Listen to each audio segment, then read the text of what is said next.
మనలో చాలా మందికి ఒక ఒపీనియన్ ఉంటుంది. నార్మల్ పర్సన్స్ కన్నా కూడా చెమిటి, గుడ్డి, మూగ వాళ్ళు నార్మల్ పర్సన్స్ తో కంపేర్ చేసుకుంటే, అంటే అన్ని సెన్సెస్ ఉన్న వాళ్ళకన్నా ఏదో ఒకటి మిస్ అయిన వాళ్ళకి ఇంటెలిజెన్స్ అనేది తక్కువగా ఉంటుంది అని అనుకుంటూ ఉంటారు. సైంటిఫిక్ రీసెర్చెస్ ప్రకారం కూడా వినపడని లేదా కనిపించని వాళ్ళకి అదర్ సెన్సెస్ అనేవి చాలా ఎక్కువగా పనిచేస్తుంది. వాళ్ళకి అదర్ సెన్సెస్ లో చాలా సామర్థ్యం అనేది ఎక్కువగా ఉంటుంది అని ప్రూవ్ చేశారు. వాళ్ళ యొక్క బ్రెయిన్ లో పర్టికులర్ గా ఆ సెన్సెస్ కి సంబంధించిన ఏరియాస్ లో కాకుండా మిగిలిన కొన్ని ఏరియాస్ లో యాక్టివ్నెస్ అనేది ఎక్కువగా ఉంది అని చెప్పి సైంటిఫిక్ రీసెర్చ్ ప్రకారం తెలిసింది. అయితే ఇది ఎట్లా జరుగుతుంది? దీనినే క్రాస్ మోడల్ ప్లాస్టిసిటీ అంటారు. మన బాడీలో ఒక ఎనర్జీ అనేది ఉంటుంది. మనం ఫుడ్ తీసుకుంటున్నాం, వాటర్ తీసుకుంటాం, అలాగే ఆక్సిజన్ ని తీసుకుంటున్నాం. సో దానివల్ల మన బాడీలోకి ఎనర్జీ వస్తుంది.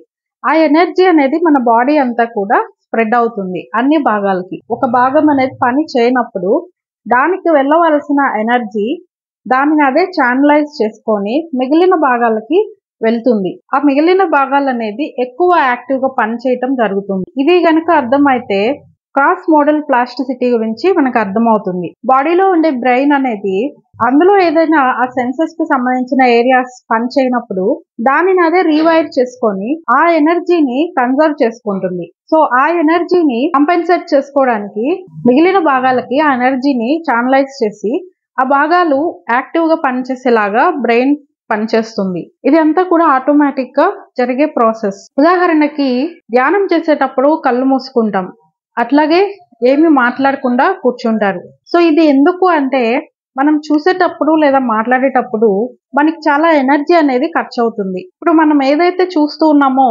దాని ఇంపాక్ట్ మన బ్రెయిన్ మీద ఉంటుంది. అట్లాగే మనం మాట్లాడేటప్పుడు ఎనర్జీ అనేది ఖర్చు అవుతుంది.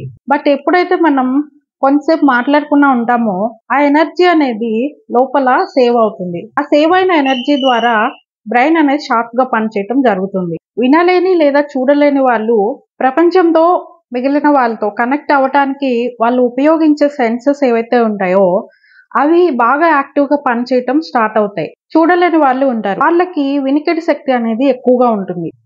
అవుట్ సైడ్ వాళ్ళతో కనెక్ట్ అవ్వాలి అంటే మెయిన్ గా వాళ్ళు డిపెండ్ అయ్యేది వినికిడి శక్తి మీద. ఎక్కడైతే శబ్దం వస్తుందో అది వాళ్ళకి బాగా హై సెన్సిటివిటీగా వాళ్ళు వింటారు. అండ్ ఎవరైతే వినలేని వాళ్ళు ఉంటారో వాళ్ళకి టచింగ్ సెన్స్ అనేది బాగా ఎక్కువగా పనిచేస్తుందని గమనించారు. సో దీనినే ఎన్హాన్స్డ్ సెన్సారీ ప్రాసెసింగ్ అంటారు. అలాగే cortical reorganisation, Braille reading. So Braille reading అనేది ఎవరు చేస్తారంటే బ్రైలీ లిపి కళ్ళు కనపడని వాళ్ళు బ్రైలీ లిపిని ఉపయోగించి వాళ్ళు చదువుతారు. సో దానికి వాళ్ళ ఫింగర్స్ అనేది చాలా షార్ప్ గా పనిచేస్తాయి. కార్టికల్ రిప్రజెంటేషన్ లో ఇది ఒక భాగం అన్నమాట. అంటే అప్పుడు వాళ్ళకి ఫింగర్స్ అనేది చాలా షార్ప్ గా ఉంటాయి. సో ఇటువంటి మరిన్ని ఇంట్రెస్టింగ్ వీడియోస్ కోసం మన ఛానల్ ని సబ్స్క్రైబ్ చేసుకొని బెల్ ఐకాన్ మీద క్లిక్ చేయండి. Thank you friends.